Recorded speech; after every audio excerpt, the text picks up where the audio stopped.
آج ہمارا 19واں روزہ ہے۔ اس 19 روزے کو ایک راز کے ساتھ گزارنا ہے۔ وہ راز میں آج دینا چاہتا ہوں۔ یہ تسبیح، یہ ذکر، یہ اعمال، یہ تلاوت، یہ گناہوں سے بچنا، اس کی نافرمانی سے بچنا، کملی والے پہ درود و سلام اور حضور کے آل و اصحاب سے محبت، یہ اولیاء کا ادب، یہ سارا رزق روحانی ہے۔ آپ کا فرمان ہے، مجھے اس بات کا فکر نہیں کہ دعا قبول ہوتی ہے یا نہیں۔ قرآن کی بد دعا بہت سخت بد دعا ہوتی ہے، اور قرآن کی بد دعا سے بچو۔ اپنی ہنڈیا میں ہلدی کا استعمال لازم کیا کریں، کینسر کی روک تھام کے لیے۔ بسم اللہ الرحمن الرحیم۔ السلام علیکم ورحمۃ اللہ وبرکاتہ۔ آج ہمارا 19واں روزہ ہے۔ اس 19 روزے کو ایک راز کے ساتھ گزارنا ہے۔ وہ راز میں آج دینا چاہتا ہوں۔ ایک راز کے ساتھ گزارنا ہے۔ اللہ سے 2 رزق مانگنے ہیں۔ اے اللہ رزق روحانی بھی عطا فرما، رزق جسمانی بھی عطا فرما۔ لیکن مجھے دسترخوان مولا وسیع چاہیے، آقا وسیع چاہیے، کریم وسیع چاہیے۔ رزق روحانی کیا ہے؟ رزق جسمانی تو وافر مقدار میں ہمیں مل چکا ہے۔ رزق روحانی کیا ہے؟ یہ تسبیح، یہ ذکر، یہ اعمال، یہ تلاوت، یہ گناہوں سے بچنا، اس کی نافرمانی سے بچنا، کملی والے پہ درود و سلام اور حضور کے آل و اصحاب سے محبت، یہ اولیاء کا ادب، یہ سارا رزق روحانی ہے۔ اللہ سے دونوں رزق مانگنے ہیں، رزق جسمانی بھی اور رزق روحانی بھی۔ اللہ سے دونوں مانگنے ہیں۔ دونوں رزق اللہ کے خزانوں سے لینے ہیں ہم نے، اور اللہ کے خزانوں سے دونوں رزق انشاءاللہ ملیں گے۔ عمر رضی اللہ تعالی عنہ کا ایک فرمان بتاؤں۔ آپ کا فرمان ہے، مجھے اس بات کا فکر نہیں کہ دعا قبول ہوتی ہے یا نہیں، مجھے تو اس بات کا فکر ہے میں کتنا وقت دعاؤں میں لگاتا ہوں، کتنا وقت دعاؤں میں لگاتا ہوں۔ اچھا، ہاتھ اٹھا کے دعا مانگنا ایک بہت بڑا عمل ہے۔ کچھ دعائیں ایسی ہوتی ہیں جو اللہ اور بندے کے درمیان ہیں، اور وہ دل کے اندر سے نکل رہی ہوتی ہیں، اور دل کی گہرائیوں سے نکل رہی ہوتی ہیں، وہ اندر کی کیفیتوں سے نکل رہی ہوتی ہیں، وہ اندر کے وجدان سے نکل رہی ہوتی ہیں۔ کچھ دعائیں ایسی ہوتی ہیں، کچھ دعائیں ایسی ہوتی ہیں۔ ہاں، وہ دعائیں مانگیں، وہ دعائیں اللہ کے خزانوں سے ہم لینے والے بن جائیں۔ تو اللہ سے کبھی بھی رزق ایک نہ مانگیے گا، کبھی بھی رزق ایک نہ مانگیے گا۔ ہمیشہ اللہ سے 2 رزق مانگے، رزق روحانی اور رزق جسمانی۔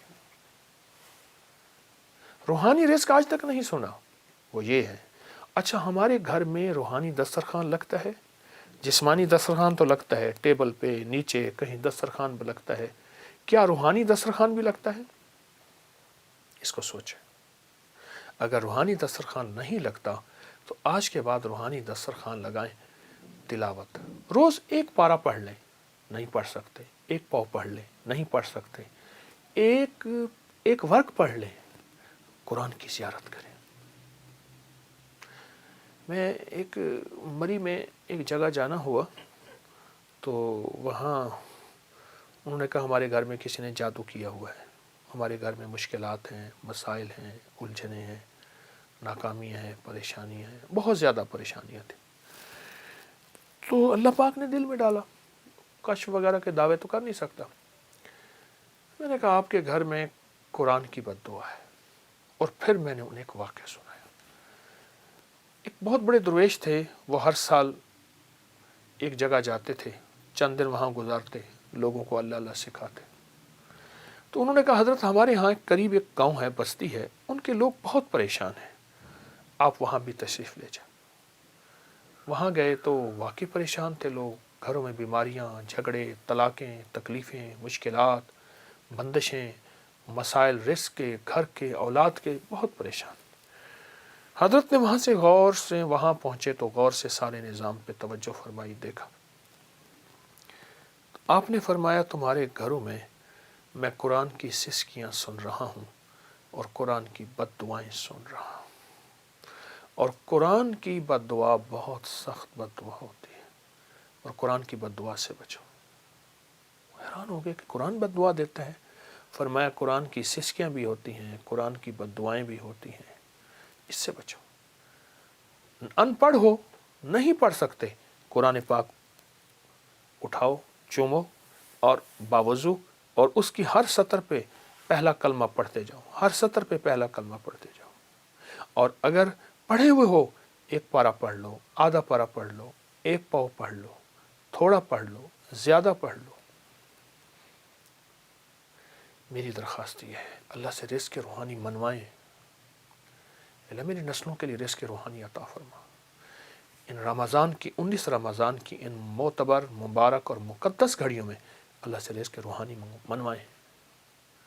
ہمیں دنیا کی کائنات کے خزانے مل گئے، رزق روحانی نہ ملا. ہم کنگلے ہیں، ہم یتیم ہیں، ہم مسکین ہیں، ہم مفلس ہیں، ہم در بدر ہیں، ہم فٹ پاتیے ہیں، ہمارے پاس کچھ نہیں ہے. اور ہمیں رزق روحانی مل گیا تو انشاءاللہ ہم کامیاب ہیں. آل رسول، اصحاب رسول کی زندگی میں رزق روحانی وافر تھا، رزق جسمانی کم تھا. بڑی بڑی اولیاء کے ہاں رزق روحانی وافر تھا، رزق جسمانی کم تھا. یہ ضرور اپنی زندگی میں شامل کریں، اس کا آپ کو بہت فائدہ ہوگا. اور ایک بات درخواست کروں گا، اپنی ہنڈیا میں نا ہلدی کا استعمال لازم کیا کریں، کینسر کی روک تھام کے لیے، السر کی روک تھام کے لیے، خون کے اندر سرخ ذرات، ہیموگلوبن اور فلاں فلاں چیز کی کم کرنے کو ختم یا اس کا کم نہ ہو وہ چیز، اس کے لیے، جوڑوں کے لیے، پٹھوں کے لیے، کمر کے لیے، اعصاب کے لیے اور جسم کی طاقت کے لیے اپنے کھانوں میں، ہنڈیا میں ہلدی کا استعمال بڑھائیں اور ضرور کریں. رمضان میں بھی انشاءاللہ صحت مند اس لیے ہونا ہے کہ بڑھ چڑھ کے اللہ کی عبادت کرنی ہے اور اللہ کی مخلوق کی خدمت کرنی ہے. اللہ ہماری حاضری کو قبول فرمائے. انشاءاللہ اللہ پاک کو ضرور قبول فرمائیں گے. جزاک اللہ. السلام علیکم.